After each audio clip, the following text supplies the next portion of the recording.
উখিয়া উপজেলার বালুখালী ইউনিয়নের রহমতের বিল এলাকায় উখিয়া ব্যাটালিয়ন ৬৪ বিজিবির একটি বিশেষ দল গোপন সংবাদের ভিত্তিতে অভিযান চালিয়ে তাকে আটক করে।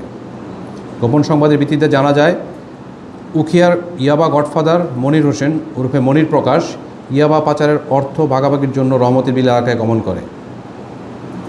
বালুখালী বিওপির একটি স্পেশাল দল আগে থেকেই কৌশলে ওই এলাকায় অবস্থান নেয়। বিজিবির উপস্থিতি টের পেয়ে আসামি মনির পালানোর চেষ্টা করলেও পরবর্তীতে ব্যর্থ হয়। তাকে আটক করে ব্যাটালিয়ন সদরে নিয়ে আসা হয়েছে।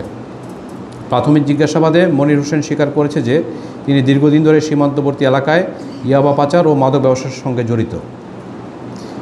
এছাড়া তার বিরুদ্ধে একাধিক হত্যা ও মাদক ওয়ারেন্ট রয়েছে এবং তিনি উখিয়া থানার বহুল আলোচিত শাহজাহান হত্যা মামলার প্রধান আসামি।